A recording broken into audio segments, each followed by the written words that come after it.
guys, welcome to Jerry's Live. As always, I'm your host, Amy Gardner-Dean. Thank you for holding on with us there for just a moment while we were trying to get things up and running.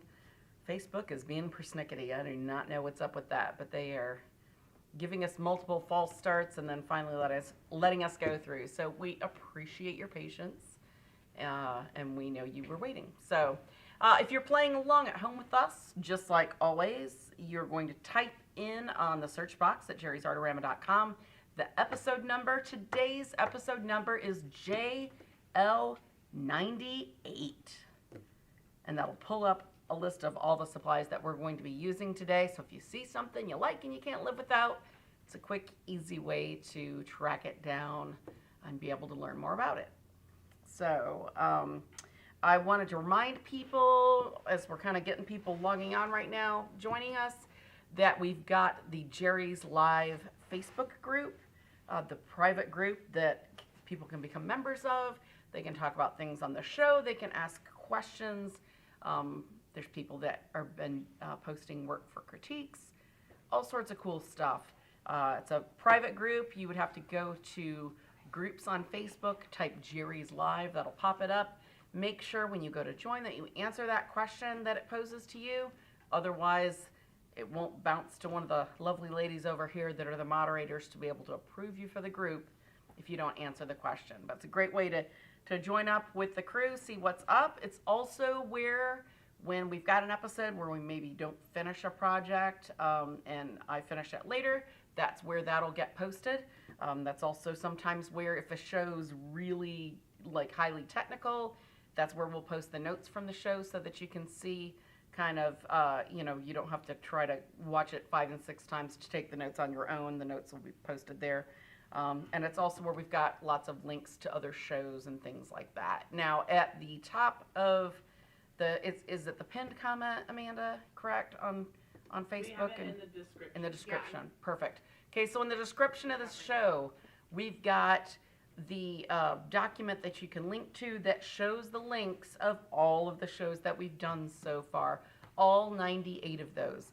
We got a lot of people that start asking a question that maybe haven't checked the document to see if we've done a show on that before. Chances are we have. So, because it seems like at this point, Katie, we've done one on everything, haven't we? So, but check that. Otherwise, Tina Vandenbroek is going to come on and she's going to tell you which episode it was, most likely. What's up? Tina is like, I love it. I know, she's like our group unofficial moderator almost. So, so thank you for that, Tina. All right, so today we are doing how-to Oil 101 monochromatic painting step-by-step. Monochromatic painting is generally the first painting that you're going to produce in a college level painting 101 class.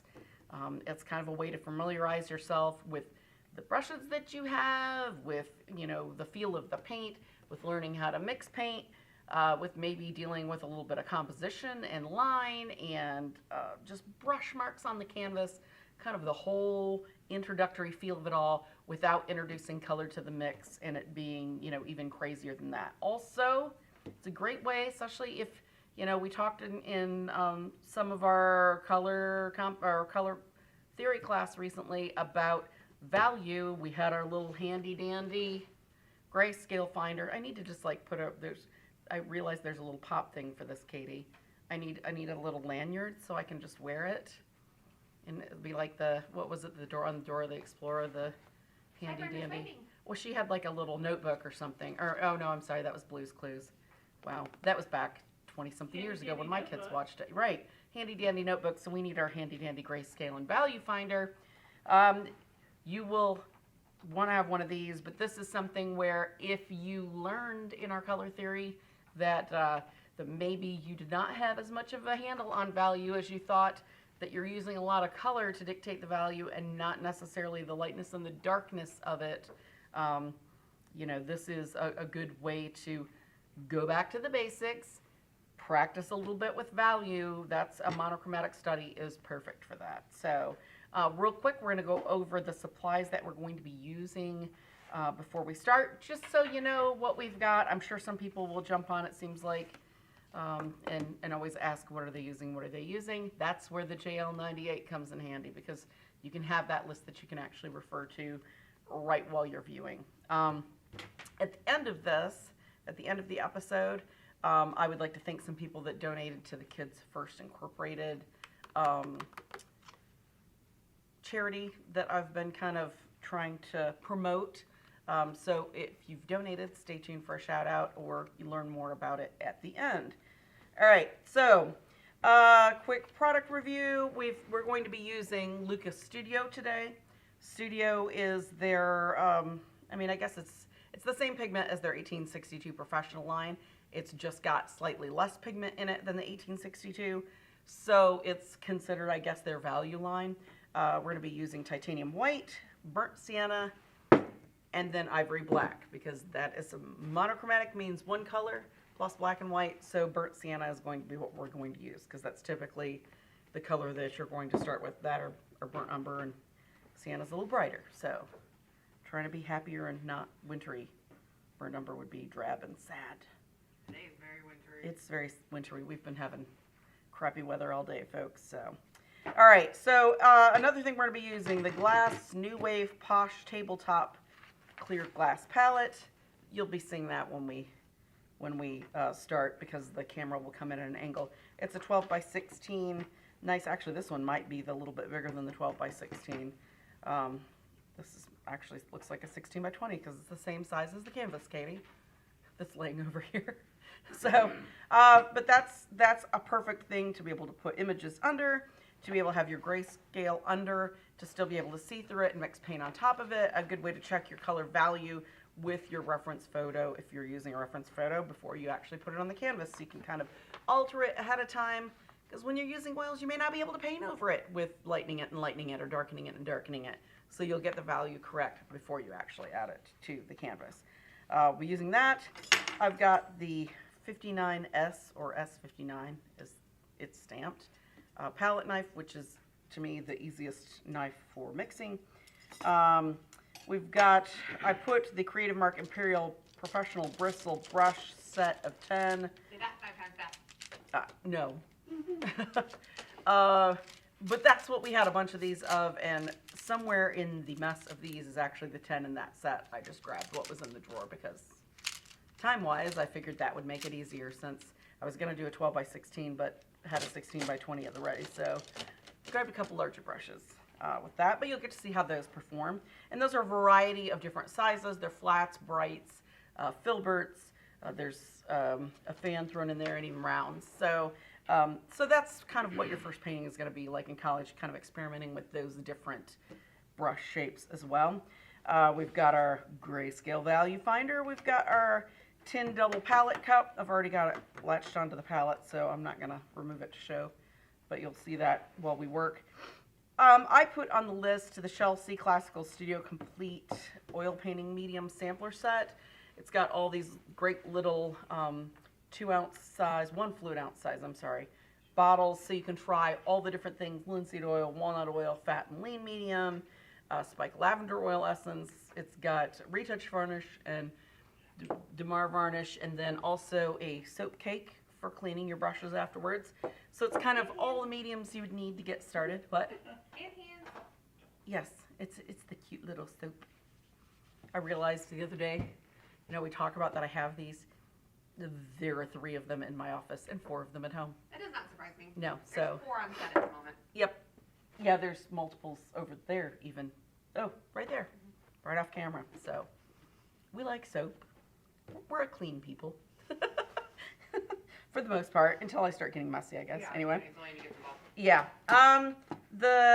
Just people always ask what solvent can I've got. I've got this one. It's the Creative Mark Giant Spiral Brush Washer. Just because for as much pigment as we're going to be dealing with, it's got the nice little crate where the sinks to the bottom with the silt from the color, and then has the clean solvent on top. And then we're going to be using the Rambler Folding Wood Table and Display Easel. It's a new, very inexpensive table easel that, unlike the Soho Black aluminum display easel, Katie, this one has a latching top canvas holder. So that's why we're going to try it out, try it out for size. I've never used it to demo with, so that'll be interesting. And one thing I didn't have on there, because I had panels originally, and just we had the edge canvas in the studio, and I realized earlier we did not have the panel. We're going to be using the edge, a 16 by 20. That's an 11 by 16 inch deep canvas. So it's a cotton canvas with a beefy, Katie, beefy 14 ounce primed weight. We filmed that earlier today, and so the joke all day has been beefy. Beefy canvas. Beefy. Where's the beef? So, all right, so that's the list of the things we've got out here on the table, and what we'll be using to do said painting. We ready to go? Is everybody feeling good about this today? Woo! Do we have Cynthia for our weekly date? Is she on there, Amanda? Cynthia Lemieux? Mm-hmm. Okay, 'cause she was already very excited about it, so. All right, well, let's get this Rambler set up. Let's get this, I guess we're ready to, instead of ready to rumble, we're ready to ramble. Does that work? Okay, is that angle good for the side shot? Does that look all right for us? Yes. All right, wicked. Pull it down just a little. Oh, pull it down like, Well, down towards the camera. that's about, Okay. yeah, that's about what we're gonna be able to do, because otherwise I'm gonna be at like a wacky angle being left-handed, not right-handed to do this. Palette towards the camera, just like 2 inches, and then maybe you can bring the other one. Okay. Palette towards the camera 2 inches. It just, some, Is that better? yeah. And then pull this. It just appears different closer. depending on what people are watching. Yes. I just want to make sure their top's not getting cut Let's, off. I can move the reference photo some, and then we can move the canvas Yeah, over. that looks good. Let me move this over a little bit. All right. Yeah. Palette good. Can we move the canvas slightly closer? Is that Perfect. better? Ah, yeah, we're going. I don't know what's happening there, but it's I don't on know. our screen. That's fine. As long as you can see it and it looks fine, that's fine. My screen is wonky. Like myself. He's wonky. All right. So we've got all of our supplies. We're ready to go. Today we're going to be using this lovely shell image. I actually had a shell image that I took, and then I didn't like how it just wasn't kind of like that deep enough, nice dark in the middle. I thought this actually lended itself a little bit better to the burnt sienna natural color. So we're going to be working with this. I've got it under our palette here, so we'll be able to check values. And hopefully we can see enough of the palette where we can see some color mixing here while we work. So I'm going to go ahead and get some paint out.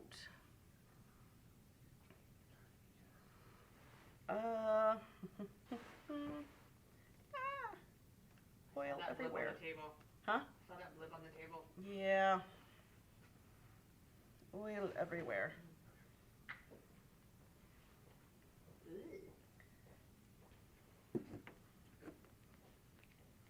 It's okay. Remember, we've talked about this. It doesn't mean that it's separated.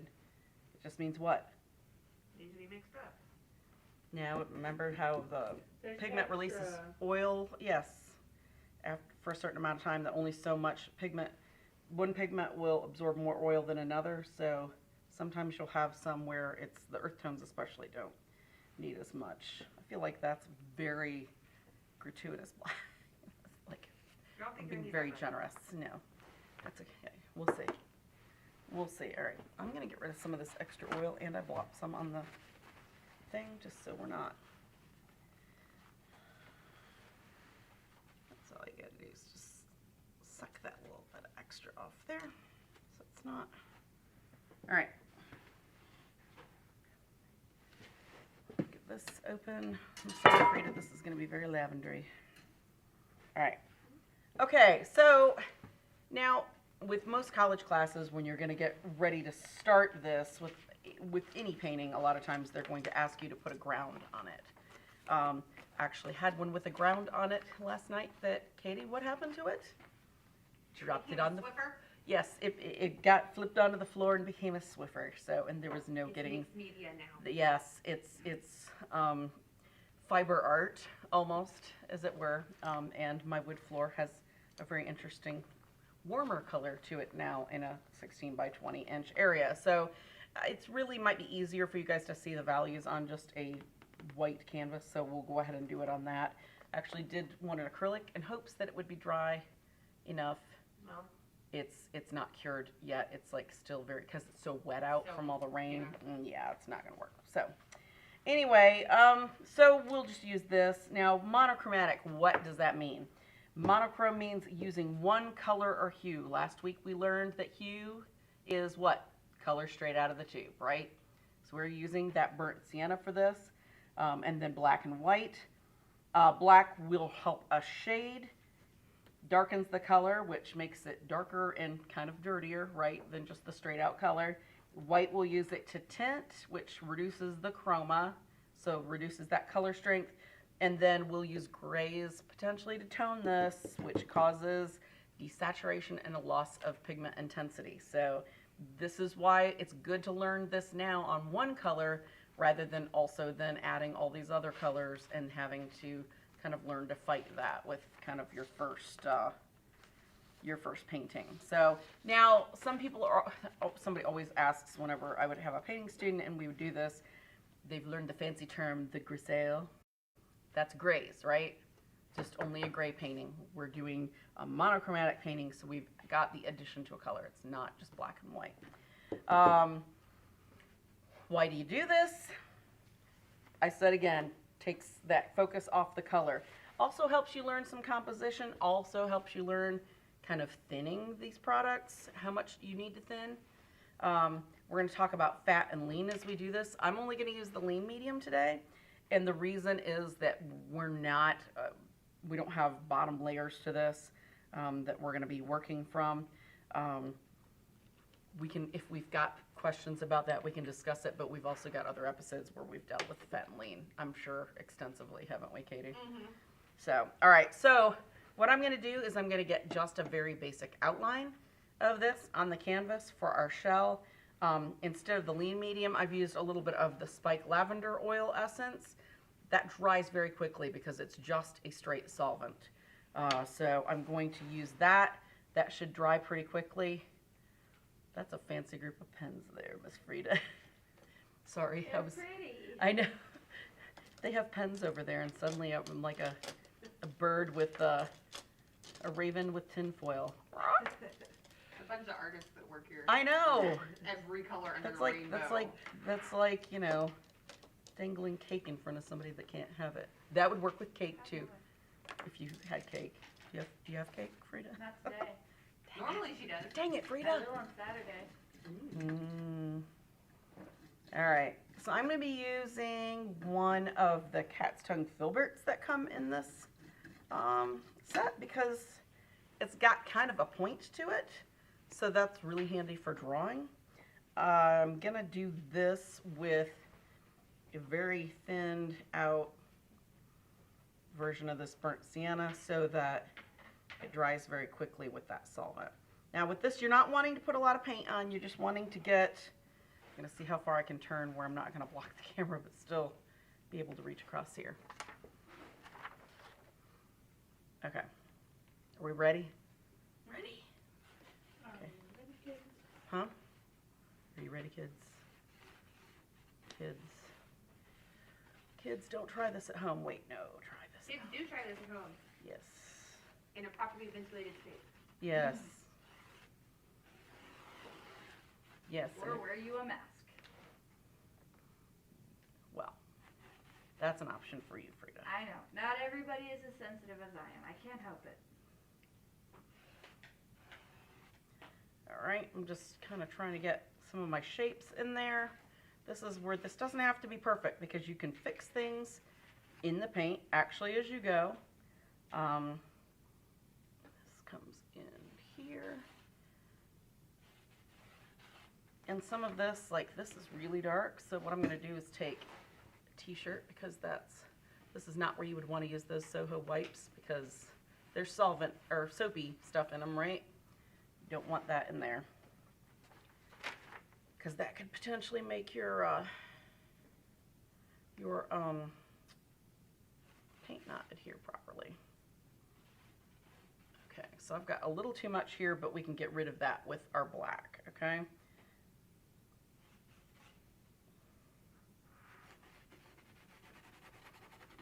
Now, since this is kind of the underneath part, I can kind of scrub this in.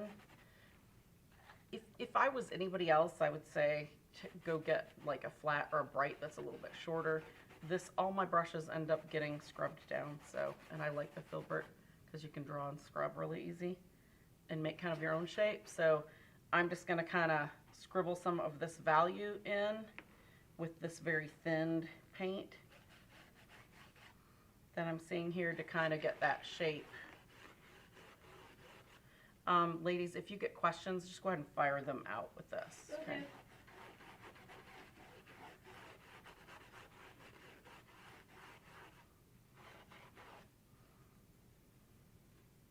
Now, with this, I just accidentally got a little bit of white in there. You don't want to get white in until you need the white, because white dries what, Titanium white? As slow as the volunteers with the answers. They're on a delay. Huh? They're on a delay. No, I was trying to get Amanda to answer, and she was like, "Don't put me on the I spot." don't oil She doesn't paint. do that. No. No, but God, you've heard Amy prattle long That's enough. very I true. think you'd probably just be like, "Oh my God, here's the answer." Stop. Okay. So I'm gonna want that to be higher. So I'm moving that up. Actually, with some of this, I can take that solvent.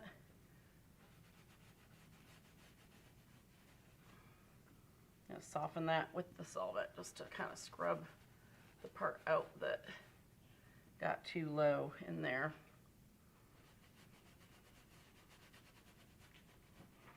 Because that will dry very quickly. Patty says that they'll be too mesmerized to ask questions. Oh, We'll okay. see. Yeah, we'll see. Theoretically, it sounds like that'll work, but that usually doesn't happen. All right.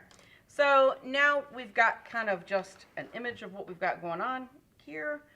Next, I'm going to actually just go around with some black thinned to go ahead and get some of that on there. Okay, so now this is something that we're going to discuss, because this is painting 101, right? This is what a lot of people will do. You saw I used a small brush because I was drawing. There's so many people want to do this. Okay, which one of these brushes should I use to do that big dark part? No, we're going with this big one. And I can say this with certainty because I'm usually that person. Not that it goes that small, but where I just feel like I've got a better control if it's smaller. You know what? Learning to use the brushes straight on means that you will have better control over it, even though it's a larger size. Amy, do you ever cover the entire canvas and then pull out the highlights? Like wipe them out or scrape them out or scratch them out? The biggest thing with that is if you're going to start painting with oil right away is you would need that to dry before you really start doing the next layers. So that was what we were going to do with the toned canvas, but and we weren't even going to pull the layers out. We were actually going to ooh, easel's moving because the angle that I've got to work at. We were going to just put highlights and darks to kind of find it that way. So you can do that, but the thing is with that, then you've got a lot of wet media already on that canvas, Frida. So then you're trying to add paint over something that's slippery that's going to kind of make that move around. Okay, now see, even with this big brush, I can get pretty close right up there. If I turn it on its side, see, that's pretty good detail, isn't it? For something that's, I mean, that's a size 12. It's not too bad. Just don't get too wacky with the strokes when it's close up. Slow down a little bit and use that size.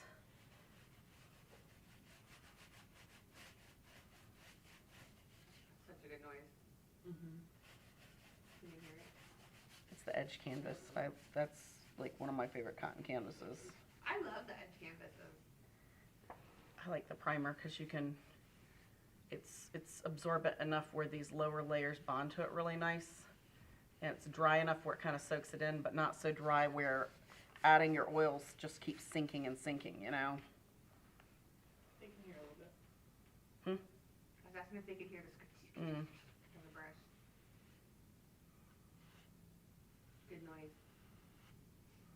that's, I could see that it had a hair that was kind of getting close, so I turned it around so it wouldn't accidentally get over into that shell, because trying to paint back over a black is not always the easiest.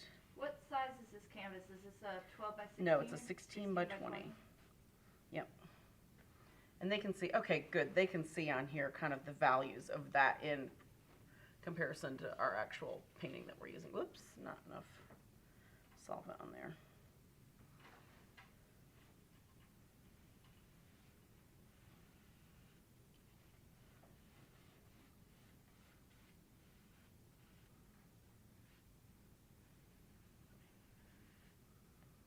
Okay, now this is where I'm gonna change some of this edge, because I noticed that I've got this a little overly round, so I'm gonna kind of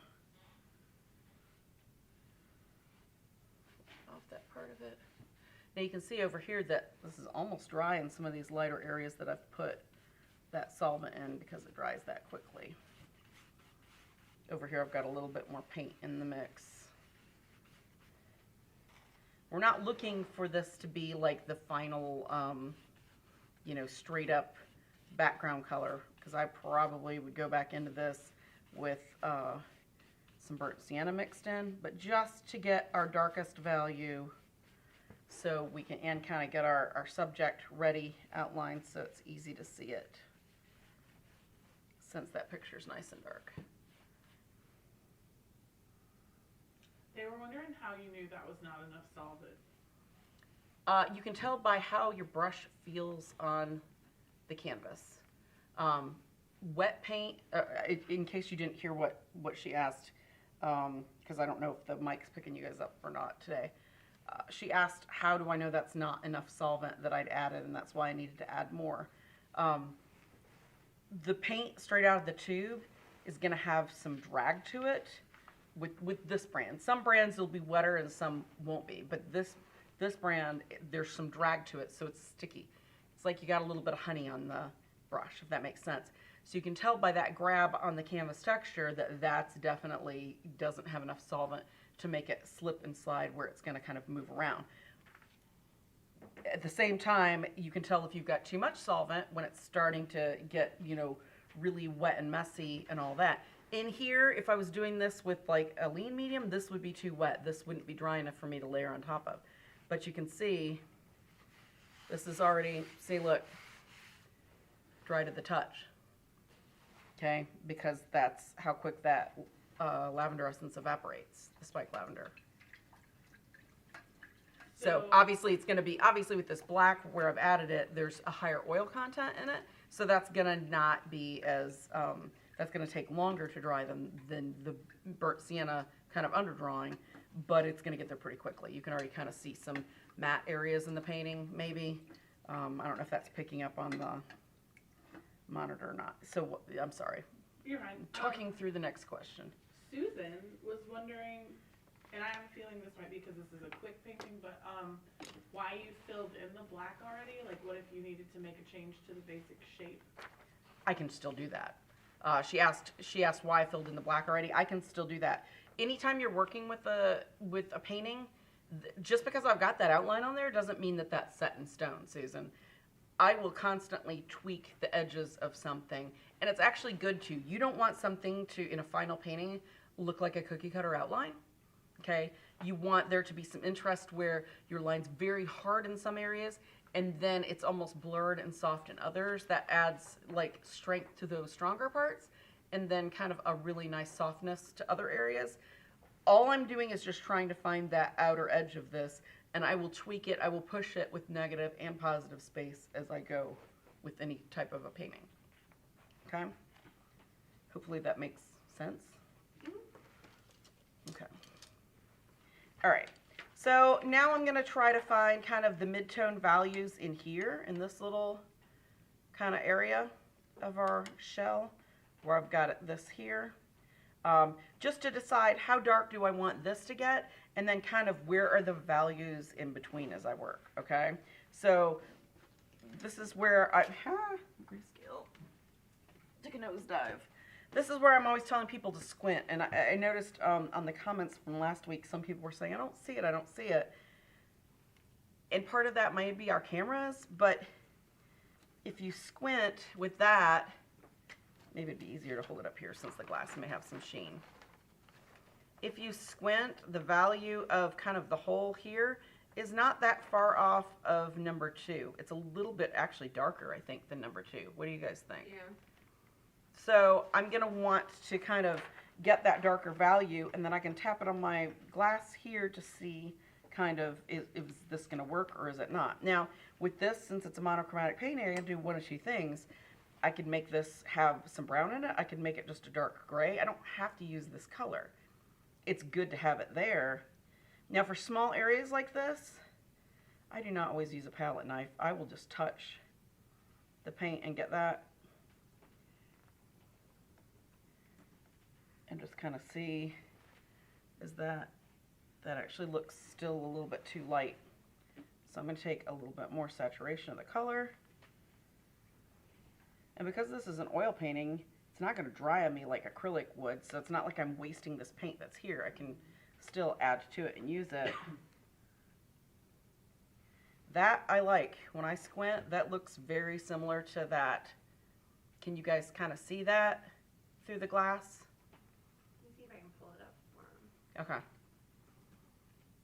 Yeah, I guess the overhead doesn't, I'm going to go ahead and start adding it up here while,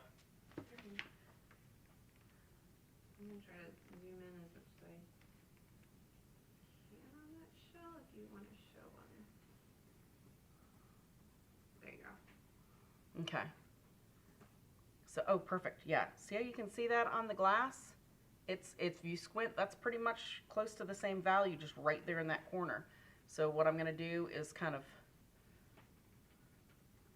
pick this part in here. Now, I'm coming down here because although this stops here, there's more shell here volume-wise. So I'm leaving this to be able to kind of put that lighter color in, just kind of at that stopping point of where that curve is going to come around. Okay, because as my drawing went, I noticed that it's not really true to scale. So I'm constantly tweaking. I draw on paint rather than get a drawing on there first, because you always notice as you're working that you've screwed something up a little bit here or there. So it's better to teach yourself to accept that it's okay to keep tweaking it as you go. There's so many people that are like, no, but the drawing is done. It's just going to have to look like that. Don't throw your artwork away. Never be satisfied. Keep tweaking it. Okay, I'm going to add some more brown. Some more of that burnt sienna and a little bit. Kind of see how that's pretty close to that. All right. So I'm just kind of tweaking this. This is just a slight step lighter than this.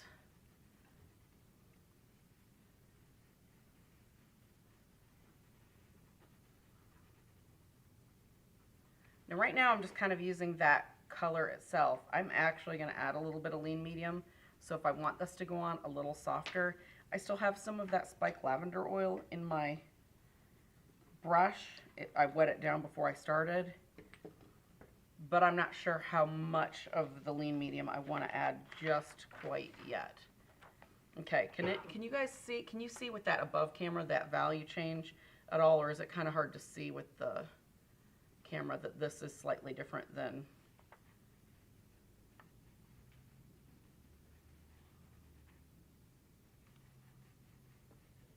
You can see a little better Okay. on ours than you can on that one. Okay, good. All right, and then I see down in here this is very dark as well. So I'm going to get a little bit more of that spiked lavender. I'm going to use that same color just to kind of go along where I'm seeing this at.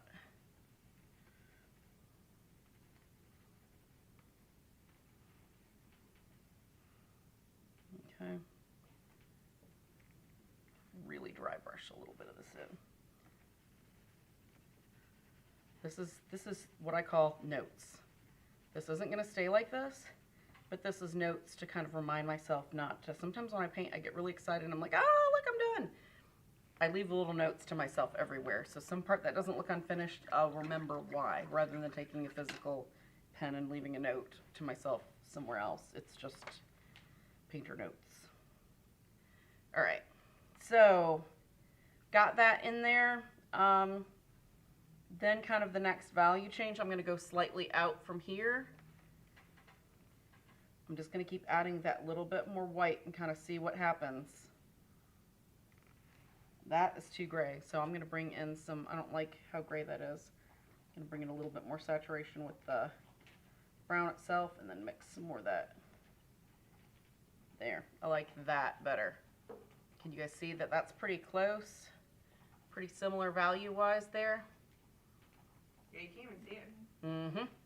Okay, I did that. Now, before I put that on, I'm gonna wet a little bit down with that solvent. Now up here it's a lot easier to see because and there's some roundness to this shell interior, right? I don't want to make straight lines because I'm wanting my brush strokes to help kind of read as the actual volume of that shell. Again, I've got a little bit more wet on there than I wanted, so I'm blotting that same brush, and then with a dry brush, I'm going to come in and just kind of scumble it a little bit there.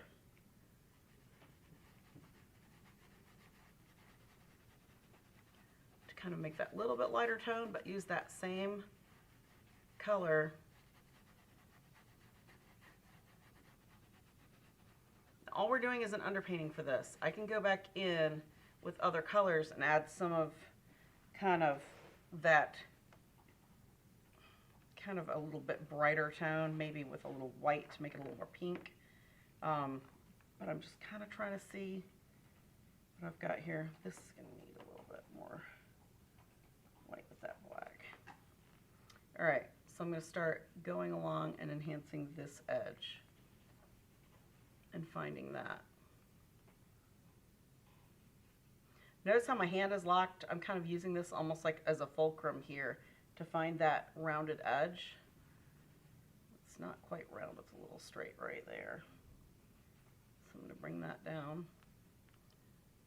Do you have any questions, or we just kind of all have a bad case of the Tuesdays and the chilling out? Just watching. Okay. Celine was wondering what's in the brush washer. The brush washer has some of the lavender brush cleaner in it. So that I'm kind of using the same, rather than a mineral spirits or something like that, I'm still using kind of the same products so they work nicely together. And then if I don't get it all blotted out, it's just a milder version of that solvent that I'm using. Mm-hmm. So it's gonna still play well with what I'm doing. Okay. See how we're starting to form that kind of edge there? Right, it's almost like sculpture. We're starting to kind of sculpt it out. Add a little bit of white here. Touch more of that to make it a little bit more red, a little more saturation.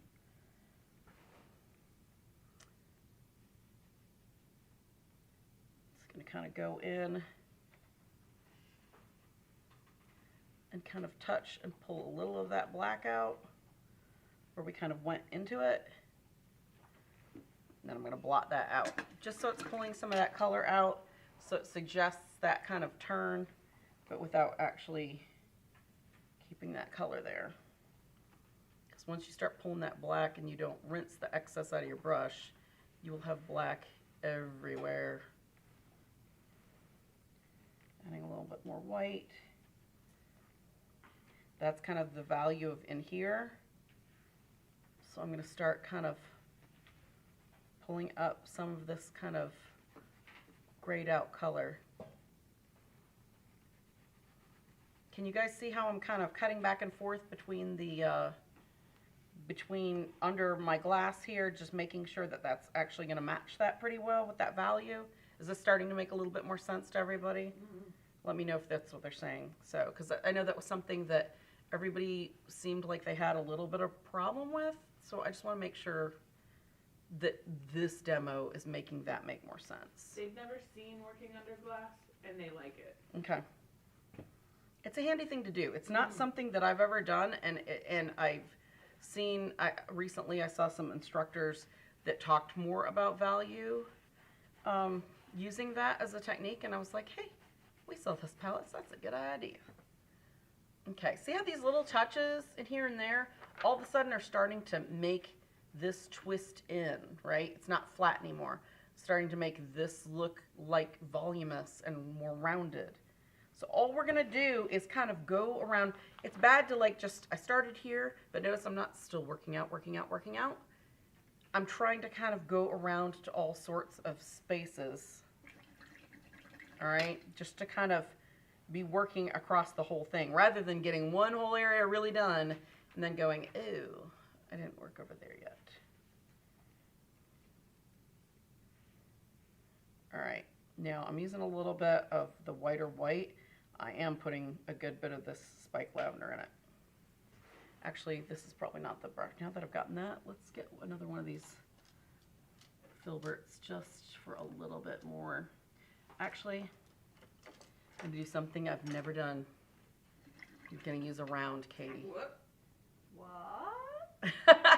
Really? An oil round, yes.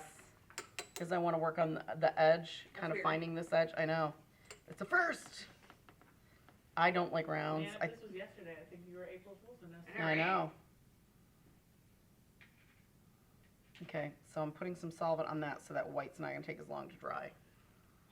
I just want to, this is kind of a hard angle because I'm so twisted around. Oh, I got some black in it. Do you think the glass could take the place of a color checker?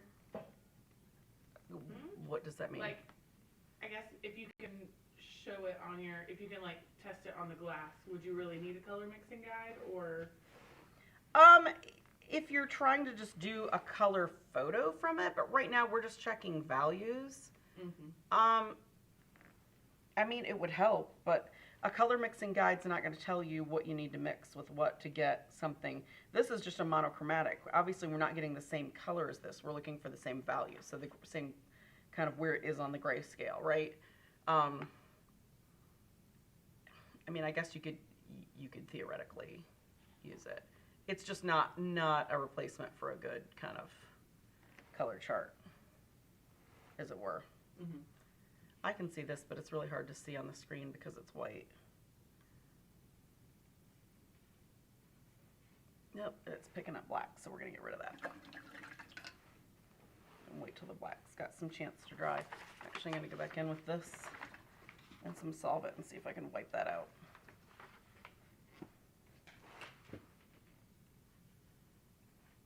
Okay, there. I started picking up some black because my black was not completely dry. So I'm wiping that back out because it was starting to ruin my nice clean line. All right. See what happens when you use a round. Oh, drag through your black. All right. Okay, so I've got kind of this with this whitish. I will use the round. It picked up black again. Dang it. See, I expect rounds to be really round. It's not as really round. You know why? Because I use rounds in acrylic. Because they're pointier than a bristle round. I'm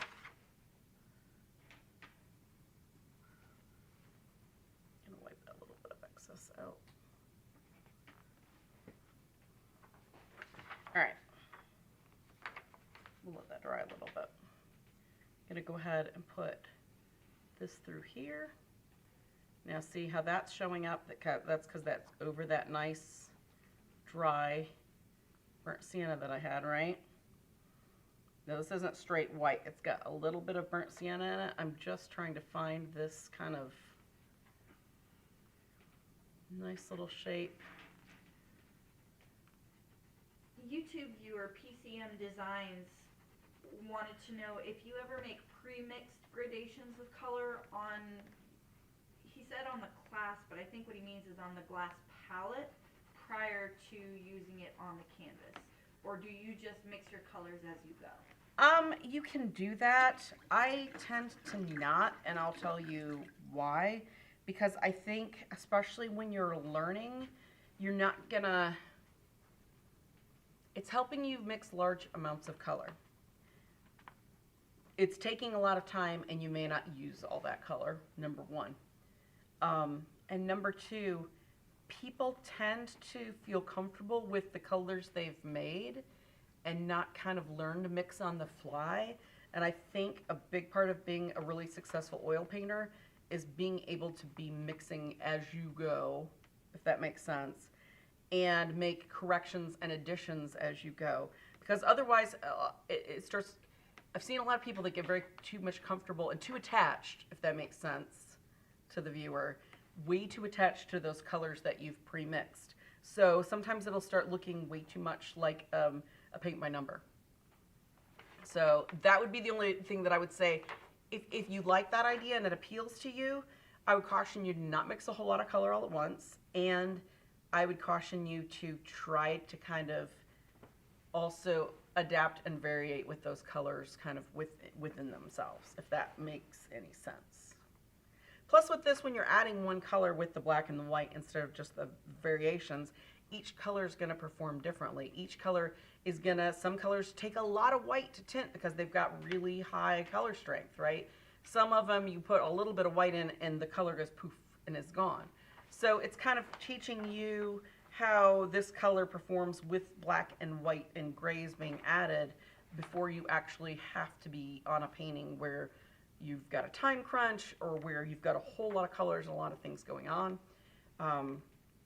to then need to know how the color works, if that makes sense.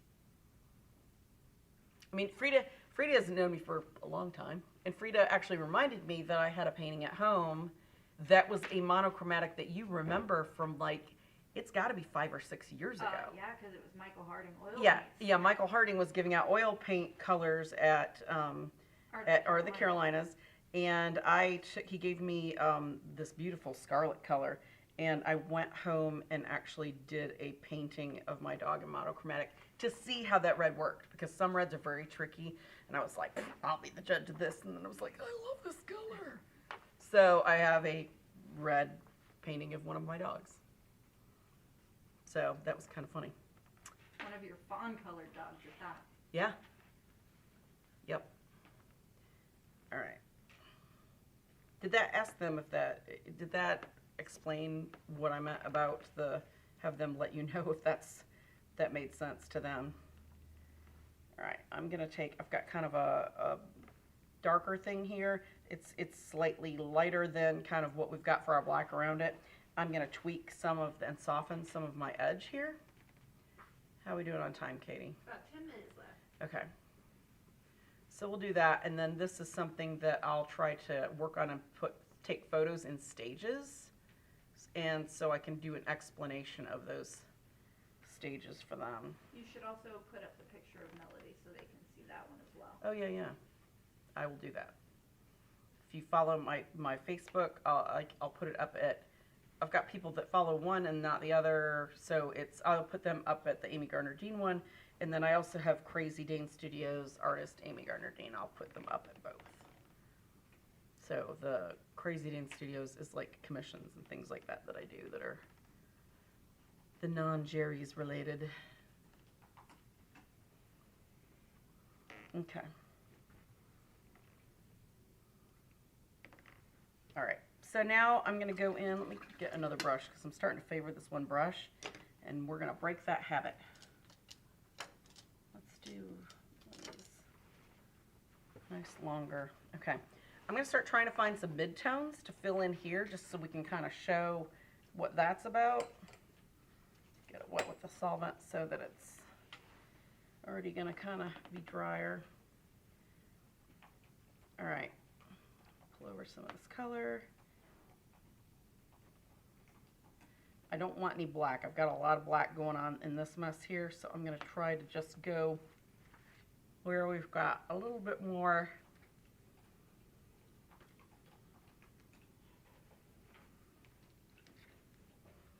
only a tint going on here.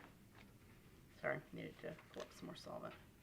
All right, So as you can see, this is too light, right? You guys see on that, that just blocked out a whole thing. So I definitely need to either add more color to get the gray value kind of adjusted.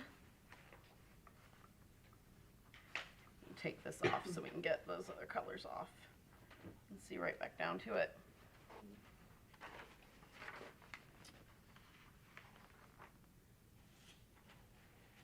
Okay, so we've got that little bit.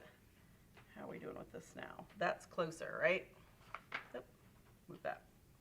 Everybody see that that's pretty close to what we got going on in there? So I'm going to start kind of scrubbing some of this in.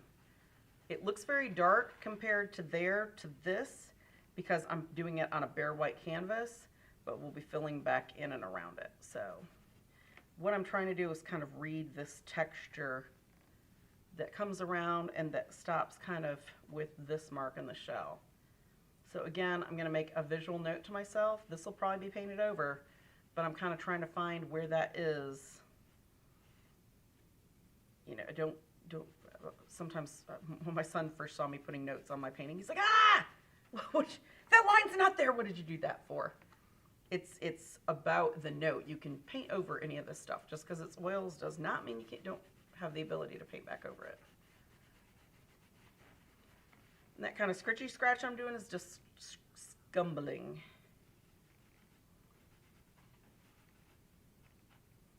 Can you define scumbling for the viewers who aren't familiar with that term? Okay, scumbling is when you're taking the brush, it's not loaded with wet paint, it's more kind of a, I mean it's somewhat wet, it's damp, but it's not thick. It's not straight out of the tube. You've got a little bit of medium of some sort in it, right? Like halfway between dry brushing and regular painting? Yes, very much so. So you're using it to kind of pull and drag the color along to put it into that canvas, but it's not, you're not touching the brush down and picking it up and leaving that color, okay? You're actually pushing the color, right, Katie? Don't you think that's probably the most, you're taking the color and you're actively manipulating it with the movement of the brush. A little bit of aggressive brush stroke. It is. That's why some brushes don't, like when they talk about, this is a good kind of a thing about brushes. When they ask whether brush, or, you know, what's an interlocked bristle brush, that means that the hairs have been designed in the brush so that they come together and that they hold the color, right? They kind of scoop in towards each other. That's usually made with better quality hog bristle, so it's going to be more durable. It holds up because it's designed to fold in, so it's designed to keep that shape and it's designed to trap color there. Ones that do not have interlocking bristles, you're going to do this and it's going to go like Amy with long hair on a summer day that's like 98% humidity. It's going to just turn into every day. It's going to turn into a big, giant, laughable mess. Hence the Amy hair reference. So that's why it's better to buy that little bit better quality brush that says it's the interlocking and it says it's the chunking, which is the better quality bristle for oil painting. Okay. See how that's kind of starting to contour that shape, right? Obviously, it's not all going to be the same. It's not going to look like that. We can come back over that with lights and darks, but we're starting to find that shape. Some of painting is as much about sculpting out the shape with the color and then correcting lighter and darker as it is just patting down color and leaving it. Yes, Freda, did you have a question? No. Okay, I'm sorry. It looked like you had a question. I was adjusting my mask so I can breathe. You were face scumbling. Sure. Go with that. All right. See that? See how just those lines and adding those lines in those areas starts making that look more three-dimensional? It's still a flat surface, but it's starting to read as a shell, correct? Use those shapes and things to your advantage. Don't just put lines down and make big stripes. You can go in with little dashes and dots of color and actually add stuff later that will help make the viewer see this as stripes. You don't have to make them as stripes. It's as much about the nuance and the suggestion as it is about the actual. All right, see, I like that for in there.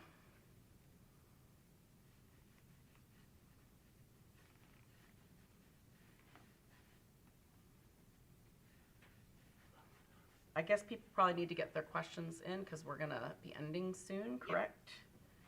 And I do want to show 2 minutes. the artwork too at the end. So if you've got other questions that you want to get in real quick before we finish this up.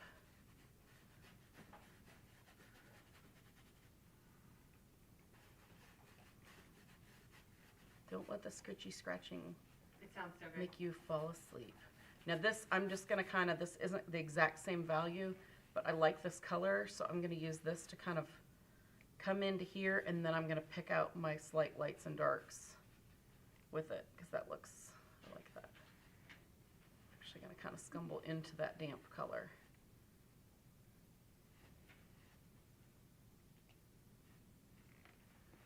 Okay. Yeah, that's nice. That's starting to make that turn, and you can really see that volume down in the bottom of the shell. Any final questions, ladies? No? Okay. So this is kind of how you're going to start that painting. The glass gives you a really good idea of kind of checking your gray values against each other. And they make these in various sizes. I know 16 by 20 is big, and not everybody's got like either a tabouret or something, or a table that they can put something like this on. So it does come in other sizes. And it is nice because you can, you know, leave tools and stuff like that on it and scrape it clean really easy, because we had all those paints from the 4th of July. Yeah. And Mikey's portrait on there, and it scraped really easy, and the lavender stuff helped take it right off. So, but it's really handy to have that reference under there. So, all right, well, I'm going to put this kind of out of the way, and then I do want to show this painting, because we've had several viewers that sent work, and I'm just so grateful and thankful. And Kids First is a charity that I learned about when I was down in Elizabeth City, North Carolina, that started, that helps children that are victims of abuse. And it gives them actually a place where they can take them to have all of the actual physical checkups and things like that that they're going to need to have done to prosecute someone, where they can be questioned by the authorities and things like that, in a very kid-safe, friendly environment, rather than go to a scary hospital, rather than go to a police station. They offer therapy, they offer help to the families. They do so much, and it's just, and it's in an area of our state that's incredibly underfunded, and the abuse problems are very, are very high for the area. So, so they're a charity that got involved with getting artists to donate work. We've got the following artists that I know of so far that have donated, and if you have, please let me know so I can thank you. Dana Hassard and Jane Cheek got artwork to me this last weekend, and I got to visit with Dana, so that was really nice. Thank you, ladies. Cindy Lemieux sent stuff right away, like 5 small pieces, and that was amazing. Tina Vandenbroek, she did a wonderful poster of cows that we're going to have taken down there. Mark Dyer is sending ceramics. And then AJ Kachuba is a Raleigh Charter High School student who donated work. He's starting to have work made into prints. But I wanted to see how you can take art and make an impact. And yes, this is maybe the topic is a little dark, but it's just really awesome how he's using his voice to talk about something that is an uncomfortable topic. And see, it's angel wings, and then it's splashed with red. And this is what it says on the back. Lost flock of education. Sheltering angel wings in the shape of a heart symbolize a hero exerting love and compassion while protecting students during school shootings. As a child is shot, crimson blood splatters on the wings. Can anyone stop the bloodshed? That's using art to make a statement, to make a voice for yourself, to let people that maybe you're in power know that this is really affecting people, when this is the type of artwork that a kid does. That shouldn't have to worry about being safe. So AJ, this is just so awesome, A, that you're using your talents to help support other children in need, and B, that you've got a pretty awesome voice. I'm really touched, and I'm really proud of that people like this are involved with the program. So, all right, so next week, we're doing Will's favorite topic. If any of you guys saw the most expensive art supplies episode, if you haven't actually seen the most expensive art supplies episode It was a good one. from like what 2017, Yeah. you really need to go back and watch it because we go through some of the most ridiculously priced art supplies that we carry, and Will ended up somehow gilding himself in the process, and he's wearing a tux and a top hat, so that alone is worth watching. It's just very funny, and we had a really good time with that episode. So on that tangent, we decided that we did need to do a gilding episode, and although we can't get Will to participate in it because now he's gun shy of anything shiny, we're going to talk about how you can use gilding with fine art to either paint on top of it or to enhance an artwork. So that's going to be something really fun and cool. So that's next week. And then after that, 100th episode, y'all. So tune in for that because we're going to have some special guests and maybe some crazy fun. So, and Frida, I promise no lavender.